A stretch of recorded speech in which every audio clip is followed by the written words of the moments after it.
Hello there. I am back with the next chapter of our book, The Giant Rat of Sumatra. We'll read probably chapters 4 and 5 today.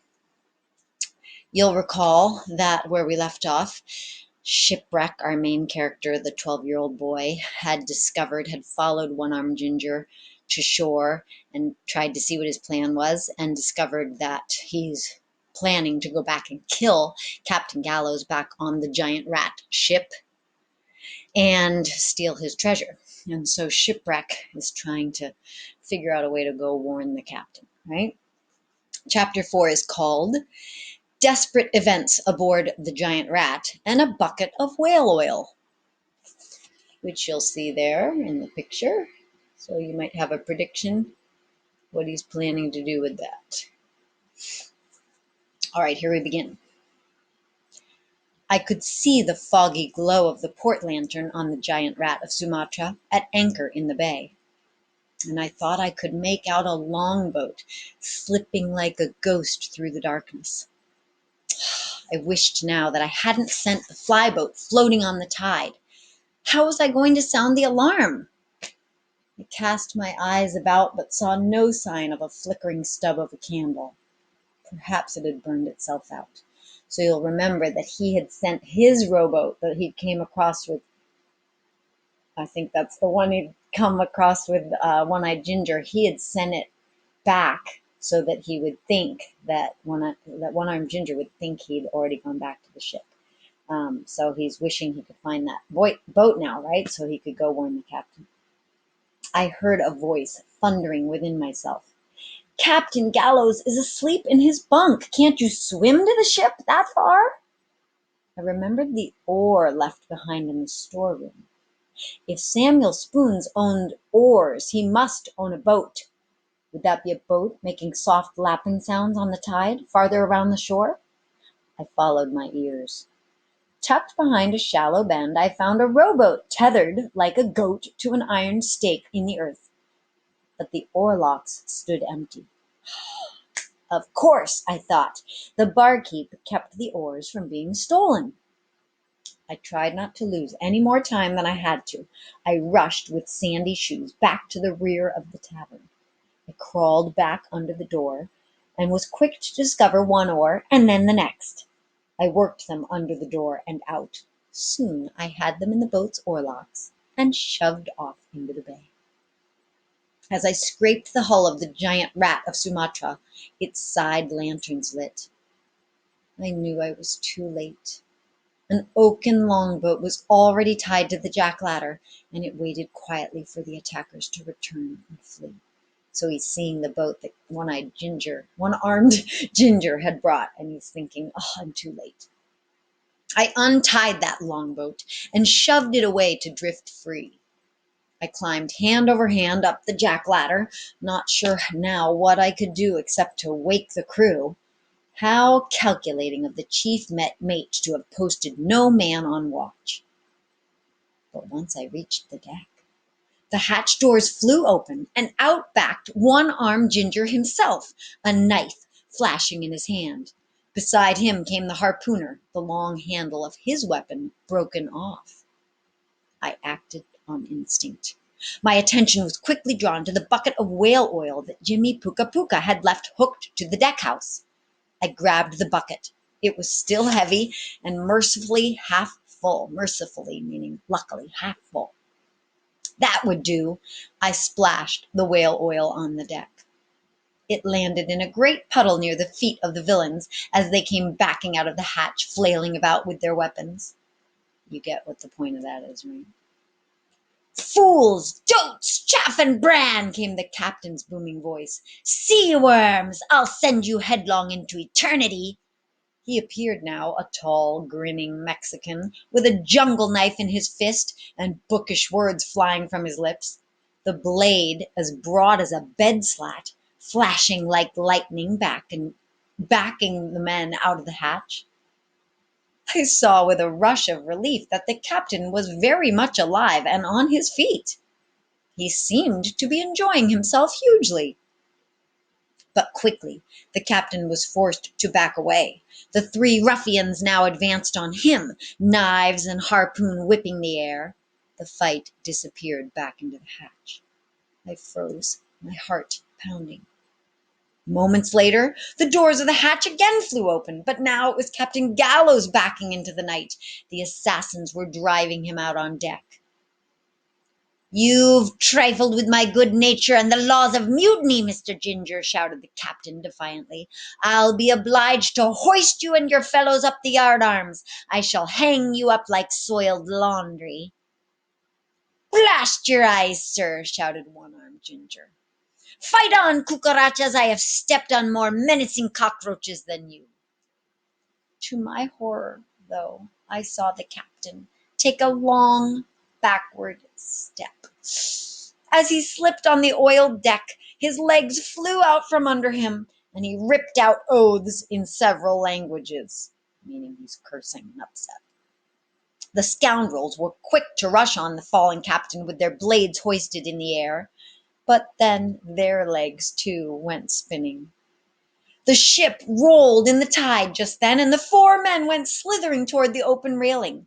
Setting my feet firmly against a deck cleat, I caught the captain's bare brown arm and held tight. One-Armed Ginger, now as oily as a sardine, slipped right over the side. He flopped into the sea with hardly a splash and only a gasp of surprise. Clinging to him, the harpooner followed, and then the otter hunter, his long hair flying. "Who in thunder spilled oil on deck?" the captain shouted, clinging to me as if I were a solid post. He carefully steadied himself on his slippery feet. "I thought they were going to finish you off, sir," I answered. "I meant only to tangle their feet with the whale oil." The captain cocked a black eyebrow. "Did you, shipwreck? That was lively thinking."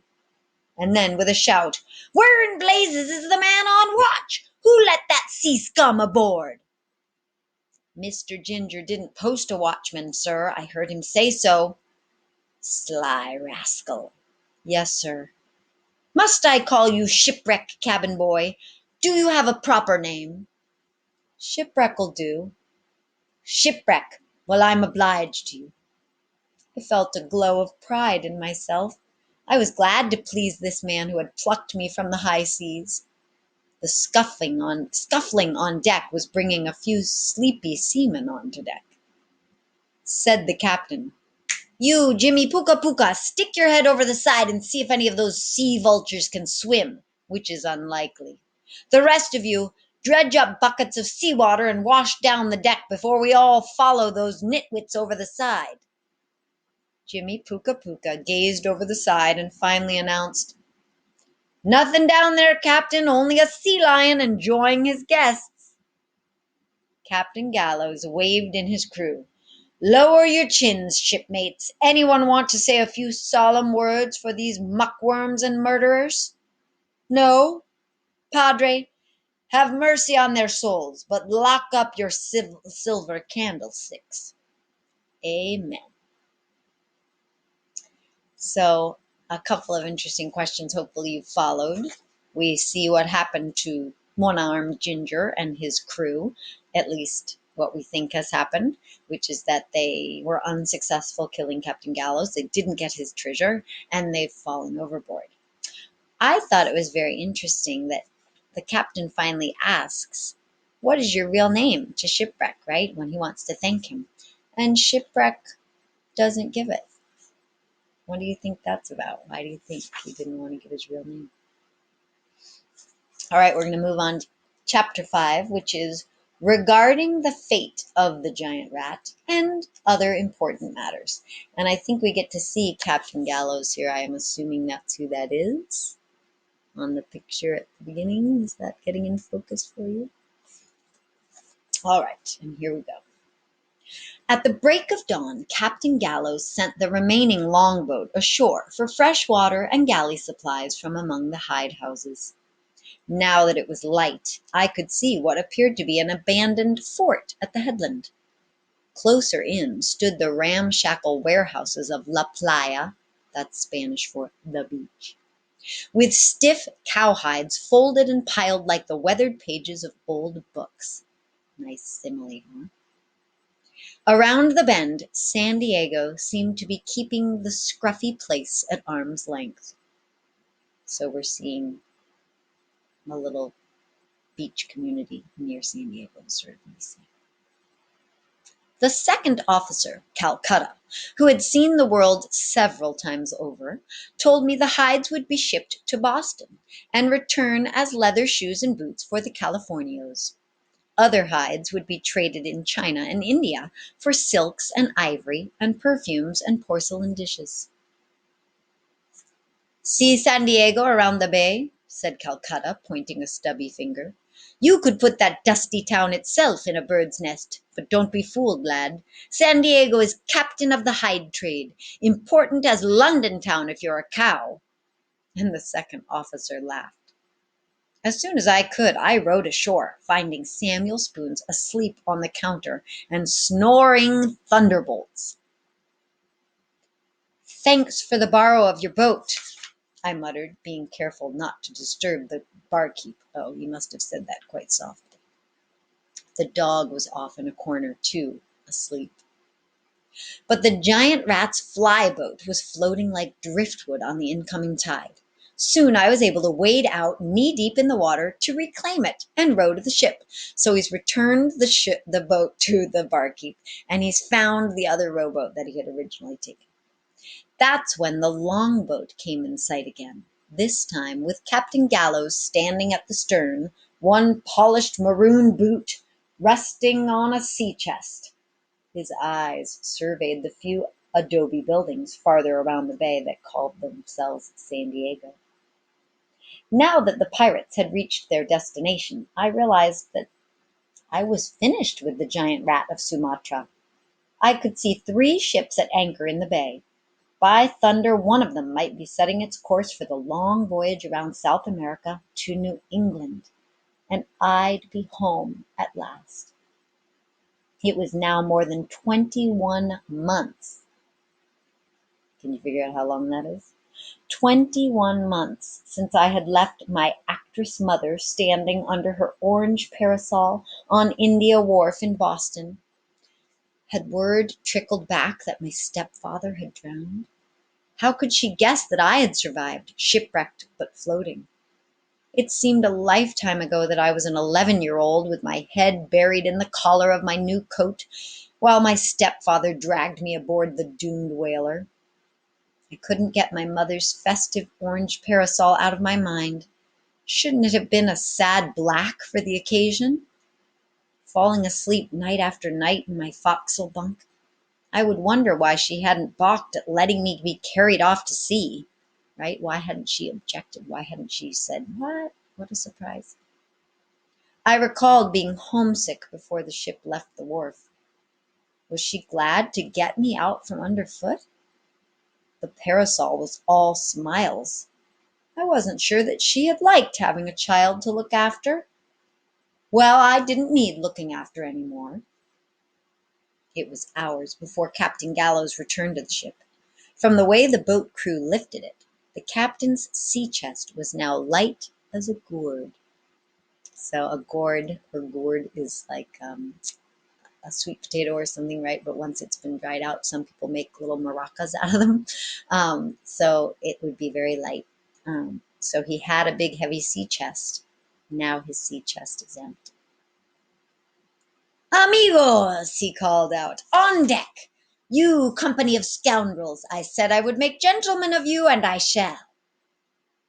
The bewildered pirates gathered around the mainmast. As I had never come to feel that I really belonged to their company, I climbed a rope ladder apart from the others to listen. "Look you, mates," the captain said, stroking his jaw. "You have served this voyage well. Did you grumble to leave our pirate waters? Shall I remind you that 5 nations were seeking to hang you together like a bunch of grapes from the nearest gallows? Amigos, these waters are safe. Go ashore. If you dab your faces with fresh water, you might even be seen to be human. Right? If you wash up, you'll look good again." "The last time I washed me face, Cap'n, it shocked me out of a year's growth," said Baho, the cook, laughing. "I didn't know I was that no account ugly." The captain grinned. "When we shared our accounts off Sumatra, you spent every copper the day we docked in Singapore. When we shared out again, you lavished your spoils on Hong Kong. In Manila, your purses were full and lumpy, but I have kept you aboard to preserve you from yourselves. The time has come to cock an eye at our profession. We are at the end of our sea road, shipmates. We have been all but swept off the oceans of the world. Our hunting grounds have shrunk to a few trifling seas in the Far East. Gentlemen, we are as out of date as the longbow." "God preserve us all!" exclaimed Jimmy Puka Puka. Said Calcutta, "Don't talk like my mossy old bones are ready for the boneyard, Captain." "And me not yet 20," chimed in Jimmy Puka Puka. "Finished, says you?" Right? They're all saying, "What do you mean we're done for? What do you mean our careers are over?" The captain took a breath. "You lads have brought the giant rat of Sumatra to our last port of call. Her eyes have been gouged out, the sail hangs in rags, her ship's bottom is crawling with sea worms. The time has come to gather up your trinkets and abandon ship." "Upon my conscience," muttered Trot, the barefooted sailmaker, "can't we patch her up?" "The patches already have patches of their own," said Captain Gallows. "But only 6 or 8 times over," remarked Calcutta. "There's still life in this sea-going old rodent, Captain." Captain Gallows shook his head. "You may linger aboard until you find another berth," meaning another ship. "There is a hide ship loading nearby where I have found you honest employment if you are tempted by the novelty of that brand of work. Or you may join me ashore. I have already arranged to buy a great rancho and 1,000 head of cattle."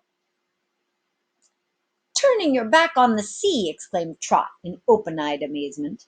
"Strike me dead! What are you going to do with all them cows?" "I shall become an hidalgo." "What in tarnation is that?" The captain answered with a snort and a laugh. "A title reserved for a full-rigged gentleman, whether he is one or not."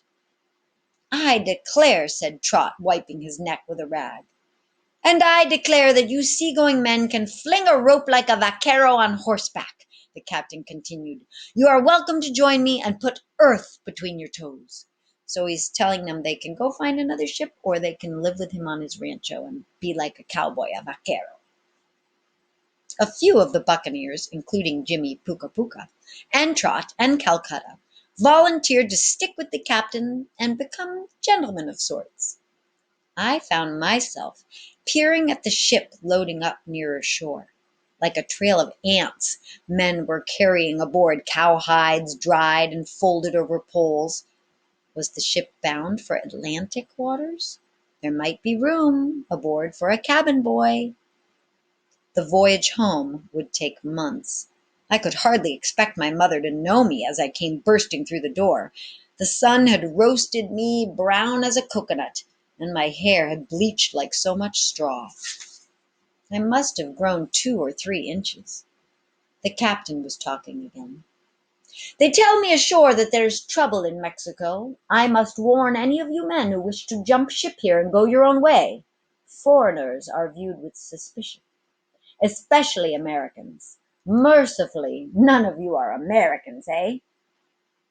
I stiffened a little. What did Mexico have against Americans? I waited for the captain to pause for breath and called out, "That hide ship, sir, heading out for New England if I'm lucky?" "Bound for Canton." I gave a disappointed sigh. China.